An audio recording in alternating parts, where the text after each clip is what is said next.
toujours dans les équations à une inconnue. Alors, l'exemple 3, dans le carré ci-dessous, détermine la valeur de x, sachant que son périmètre est de 8 cm. Alors, première chose, on doit écrire la formule du périmètre pour un carré. Alors, le périmètre pour un carré, périmètre qui est égal au nombre de côtés multiplié par la valeur d'un côté. Alors, ici, le périmètre vaut 8, c'est ce qu'on nous dit dans la question. Le nombre de côtés, eh bien, c'est 4, parce qu'on sait que ça a 4 côtés pour un carré. Et chaque côté, ben, c'est ce qu'on a ici, donc c'est x moins 1. Alors, c'est ce que je vais aller placer là, dans mon équation. Alors, x moins 1. Donc ça, c'est la mesure d'un côté.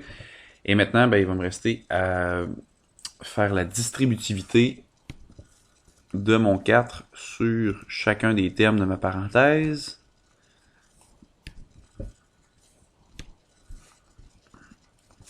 Donc 8 qui est égal à 4x moins 4. Du moment que c'est écrit, je dois respecter les priorités d'opération, mais comme on l'avait déjà dit préalablement, donc on les respecte, mais en sens inverse. Donc on se débarrasse de toutes les additions ou des soustractions qui sont libres. Alors dans ce cas-ci, une soustraction plutôt qui est libre, on a le moins 4, alors on va l'éliminer en faisant un plus 4 de chaque côté. Alors si je fais un plus 4 de chaque côté, eh bien, à gauche, je vais ramasser avec 12. À droite, 4x qui reste, donc inchangé, et moins 4 plus 4 qui s'élimine, donc ça devient 0. Alors ces deux-là ensemble s'éliminent l'un et l'autre. Du moment qu'il me reste 12 qui est égal à 4x, eh bien, je dois faire l'opération inverse. Présentement, ce qui unit le 4 à x, eh bien, c'est une multiplication. Donc l'opération inverse, ce sera une division. Alors, division par 4, division par 4. On se rappelle, on fait toujours la même chose, les mêmes opérations de part et d'autre de l'égalité. C'est important pour ne pas briser cette égalité-là. Donc, si je fais une division à gauche ou à droite, je dois le faire de l'autre côté aussi. Donc, 12 divisé par 4, ça nous donne 3, qui est égal à x. Donc, on a trouvé dans ce problème-là que x serait égal, que c'est ça, la valeur de x, c'est 3 cm. Donc ça ici, l'unité de mesure, ça serait des centimètres. Donc 3 cm qui est égal à x. Et du moment que c'est fait, je peux remplacer le x par la valeur que je viens de trouver. Donc, étant donné que ici, ben, l'expression d'un côté, c'est x moins 1. Ben, x moins 1, ça c'est égal à un côté.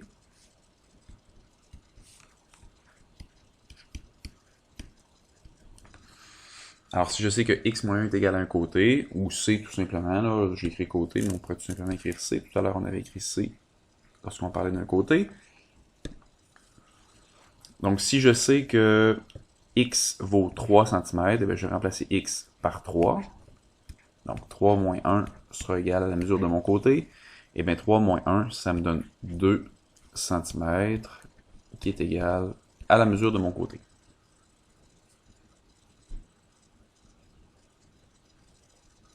Alors, pour répondre à la question qui nous était posée, donc la question qui nous était posée, c'est quelle est la valeur de x? Donc la valeur de x, c'est 3. Et généralement, il y a une autre question qui n'était pas inscrite, mais c'est celle à laquelle on a répondu ici. Quelle est la mesure d'un côté? Donc la question ne nous était pas posée directement, mais souvent ce genre de question-là va nous être posée. Exemple 4 maintenant. Donc c'est le même principe, mais dans un hexagone. Alors, dans l'hexagone ci-dessous, détermine la valeur de x, sachant que son périmètre est de 18 cm. Alors, même principe que tout à l'heure, on va écrire la formule qui correspond au périmètre d'un hexagone. Donc, P est égal à N fois C. Donc, le périmètre, on nous le donne. On nous dit que le périmètre est de 18 cm. Et ça, c'est égal au nombre de côtés dans un hexagone 6. Et la mesure d'un côté, eh bien, c'est tout ce qui est ici. Donc, c'est une expression qui est un peu plus volumineuse que tout à l'heure. Donc, 2 fois x moins 1, ferme la parenthèse, plus 2, ferme la grosse parenthèse. Je vais la mettre un petit peu plus grosse là, pour qu'on la voit bien. Alors, première des choses, dans une expression comme celle-là, ce qu'on va faire, on va essayer, en fait, on va respecter les priorités d'opération. Étant donné que ce sera possible dans ce cas-là, oups, j'ai oublié une parenthèse ici. Étant donné que mon erreur, mauvais endroit, parenthèse allait à cet endroit-ci. Donc, étant donné que c'est possible dans cette expression de faire des simplifications à l'intérieur de la parenthèse, c'est la première chose qu'on va faire. Alors, première chose qu'on va commencer par faire ici, c'est faire la distributivité de ce 2-là sur chacun des termes de la petite parenthèse.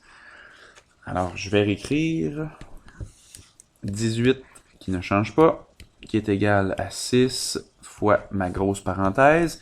Sauf qu'à l'intérieur, ben, il va y avoir des modifications. 2 fois x, ça me donne 2x. Et 2 fois moins 1, moins 2. Et je réécris le plus 2 qui était déjà là. Et on se rend compte rapidement que le moins 2 et le plus 2, donc ces deux termes-là, s'annulent l'un et l'autre. Donc plus 2 moins 2, ça donne 0. Alors il va nous rester 2x à l'intérieur de la parenthèse seulement.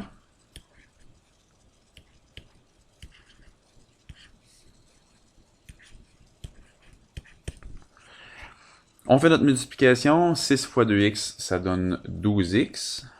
Donc 18 qui est égal à 12x. Et du moment qu'on a ça, il nous reste une seule opération à faire, donc ça sera d'éliminer le 12. Donc pour éliminer le 12 présentement est multiplié par x, donc je vais devoir faire une division par 12.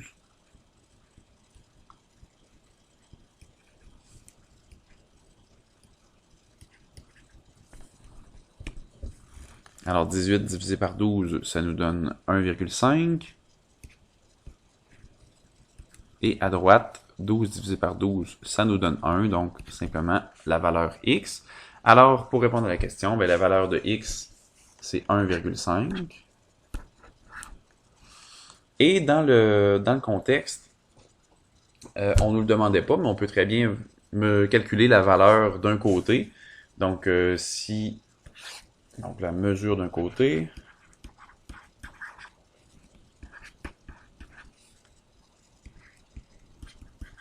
donc c'était pas précisé, on ne nous le demandait pas directement, mais même si on ne nous le demandait pas directement, oups, donc centimètres ici, même si on ne nous le demandait pas directement pour la mesure d'un côté, souvent, comme je vous le disais tout à l'heure, c'est quelque chose qui nous est demandé.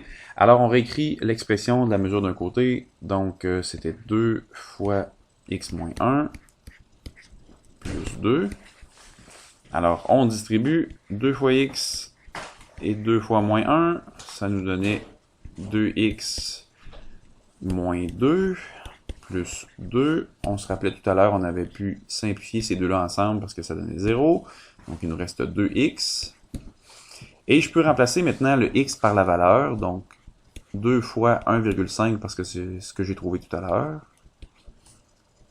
Donc ça nous donne 3, donc 3 cm pour la mesure de chacun des côtés de l'hexagone.